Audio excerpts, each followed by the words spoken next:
Bienvenidos a estos 5 minutos de oro en riesgo cardiovascular, donde vamos a abordar el tratamiento subcutáneo de la dislipemia.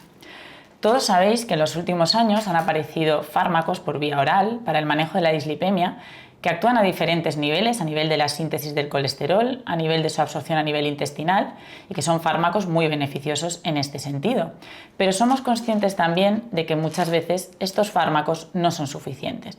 ¿Por qué? Porque con ellos a veces no conseguimos llegar al objetivo de control de riesgo cardiovascular de LDL en nuestros pacientes, porque además puede ocurrir que a veces necesitemos reducciones muy rápidas y muy extremas del LDL colesterol, por ejemplo, en pacientes de riesgo cardiovascular extremo. Es verdad que estos fármacos, sobre todo las estatinas, son muy buenos reduciendo el colesterol LDL, pero no abordan otros componentes del riesgo cardiovascular lipídico, como por ejemplo la lipoproteína A, y también es cierto que la adherencia a este tipo de fármacos vía oral, por ejemplo, a las estatinas, suele ser bastante baja. Como sabéis, el 50% de los pacientes el primer año después de un síndrome coronario agudo han abandonado el tratamiento con estatinas. Y en este escenario en el que tenemos fármacos orales muy buenos, pero que a veces no son suficientes, se han desarrollado en los últimos años nuevas terapias subcutáneas que abordan diferentes dianas terapéuticas. Hay muchas, como veis aquí. Por cuestión de tiempo hoy nos centraremos en 3, como ya veréis más adelante. Pero permitidme que antes de empezar de lleno en lo que son las terapias subcutáneas para la dislipemia, hagamos un repaso farmacológico, volvamos ahí a primero de carrera, muy sencillo para entender de qué estamos hablando. A lo largo de estos próximos minutos me oiréis hablar de muchos fármacos con nombres muy raros, pero veréis que casi todos ellos acaban en MAP, acaban en ASO o acaban en SIRAN. Esa terminación nos va a hablar de cuál es el mecanismo de acción de ese fármaco, de forma que todos los fármacos que acaban en MAP son anticuerpos monoclonales, todos los que acaban en ERSEN son oligonucleótidos antisentido y todos los que acaban en SIRAN son ARNs de interferencia pequeño. Bien, hecha esta brevísima introducción, como hemos dicho, hay muchas dianas terapéuticas que tienen terapias subcutáneas para el tratamiento de la dislipemia, pero por una cuestión de tiempo nos vamos a centrar en estas 3 que veis aquí. Y sin más dilación, empezamos. Terapias subcutáneas dirigidas a PCSK9. ¿Qué hace la PCSK9? Fijaos, en condiciones normales, cuando una molécula de LDL colesterol se une a su receptor de LDL en la superficie del hepatocito, la PCSK9 es la que le indica a ese receptor que ha sido utilizado y como ha sido utilizado debe destruirse. ¿Qué ocurre si inhibimos la PCSK9? Pues que el receptor de LDL colesterol, aunque haya sido utilizado, no se entera y vuelve a reciclarse, vuelve a recaptarse a la superficie del hepatocito, con lo cual al final lo que tenemos es más receptores de LDL en la superficie del hepatocito y por tanto más captación del LDL circulante. ¿Cómo podemos actuar inhibiendo la PCSK9? Con 2 mecanismos, anticuerpos monoclonales o ARNs de interferencia. Empecemos con los anticuerpos monoclonales. Tenemos 2. El primero que os voy a presentar es alirocumab. Tiene un programa de desarrollo científico muy extenso que se llama Odyssey y tiene también un ensayo clínico que aborda los outcomes cardiovasculares en pacientes con enfermedad cardiovascular establecida, donde alirocumab demostró que añadido a estatinas de alta intensidad conseguía reducir frente a placebo eventos adversos cardíacos mayores. Además, como veis en la gráfica de la izquierda de la pantalla, alirocumab producía reducciones muy llamativas del LDL colesterol, en torno al 55-60%, de forma precoz y sostenidas en el tiempo, y además con un perfil de seguridad muy favorable. Seguimos con el siguiente anticuerpo monoclonal, evolocumab. Evolocumab tiene también su programa de desarrollo científico que se llama Fourier y también tiene un estudio de outcomes cardiovasculares, donde en pacientes con enfermedad cardiovascular establecida y en tratamiento con estatinas de alta intensidad demostró, añadido a ese tratamiento, reducir eventos adversos cardíacos mayores de forma estadísticamente significativa en comparación con placebo. De nuevo, reducciones muy precoces, muy marcadas y muy sostenidas del LDL colesterol, en torno a un 55-60% y con un perfil de seguridad también muy favorable. Cambiamos de tercio. ¿Qué diferencias hay, ¿no?, entre estos 2 anticuerpos monoclonales? Fijaos que son muy parecidos, la administración es subcutánea, la administración suele ser cada 2 semanas, aunque hay una dosis de alirocumab de 300 que puede ser mensual, se los autoadministra el propio paciente, deben conservarse en nevera y se recogen en farmacia hospitalaria. Bien, vistos los anticuerpos monoclonales, vamos a pasar a la otra forma de inhibir la PCSK9, que eran los ARN de interferencia pequeños, donde tenemos al inclisiran.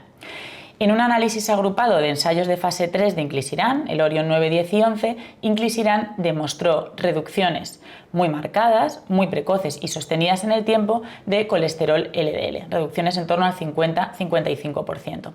Y de nuevo, como en los anteriores casos, con un perfil de seguridad muy favorable. Es verdad que en inclisiran no tenemos el estudio de outcomes todavía, nos llegarán el Orion 4 y el Victorion 2P en los próximos años, pero sí que tenemos análisis agrupados centrados en paciente de ensayos clínicos fase 3 con inclisiran que sugieren una reducción de eventos adversos cardíacos mayores, que como digo se confirmarán en los ensayos clínicos de outcomes que están por venir.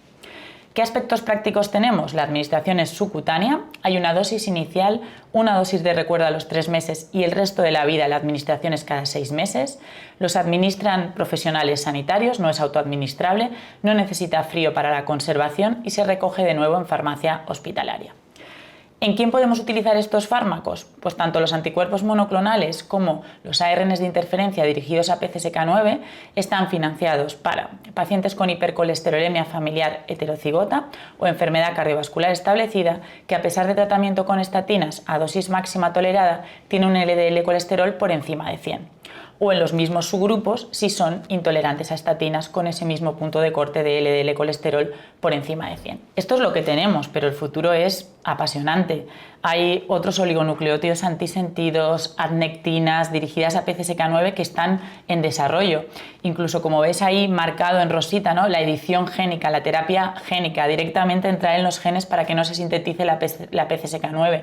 Y hay una molécula en desarrollo que es muy atractiva, pero tiene sus dilemas éticos y hay que ver las incertidumbres a muy largo plazo de editar genéticamente la PCSK9. Tenemos otras dianas terapéuticas, van en una fase un poco más lenta de desarrollo en cuanto a fármacos, que son la angiopoyetina-like tipo 3 y la ApoC3. Ambas son proteínas muy importantes en la regulación del metabolismo lipídico, especialmente del metabolismo de las lipoproteínas ricas en triglicéridos. ¿Y qué tenemos en este sentido? Pues fijaos, inhibiendo la angiopoyetina-like tipo 3, tenemos comercializado el evinacumab, que es un anticuerpo monoclonal que se administra de forma intravenosa, produce reducciones, como veis ahí, del LDL colesterol en torno al 56% y de los triglicéridos en torno al 88% y está financiado para la hipercolesterolemia familiar homocigota. Hay otros en desarrollo, como veis ahí, que están todavía en una fase más incipiente, en ensayos en fase 2. ¿Y qué tenemos a nivel de la inhibición de ApoC3? Pues dos oligonucleótidos antisentido. Uno es el volanesorsen y otro es el olezarsen. Ambos, como veis, al estar dirigidos a ApoC3, producen reducciones muy marcadas de los triglicéridos, entre el 50 y el 90%. El primero de ellos, el volanesorsen, sí que está aprobado en Europa para el síndrome de hiperquilomicronemia familiar. Y por último, para acabar, otra diana súper interesante, la lipoproteína. Sabéis que es una lipoproteína de muy pequeño tamaño y con demostrada asociación con enfermedad cardiovascular, sobre todo cardiopatía isquémica, ictus y estenosis aórtica. El futuro aquí es apasionante porque nos llegan dentro de poco dos fármacos, pelacarsen, oligonucleótido antisentido, y olpasiran, una ARN de interferencia pequeño, que producen en sus ensayos clínicos respectivos reducciones muy marcadas de LPA en torno al 80 o por encima del 80%. Como veis, hemos pasado de la prevención de la placa de ateroma al tratamiento de la placa de ateroma y para eso necesitamos fármacos que produzcan reducciones muy potentes del colesterol LDL. Y aquí las terapias subcutáneas, sobre todo las dirigidas a PCSK9, van a llevar la batuta sin duda alguna. Esto supone muchos retos, evidentemente. El primer reto, y hablando sobre todo en terapias dirigidas a PCSK9, que son las que podemos utilizar hoy por hoy, es que hay mucha distancia en el informe de posicionamiento terapéutico entre el objetivo de LDL colesterol en estos pacientes y realmente el objetivo que la administración nos pone para la prescripción.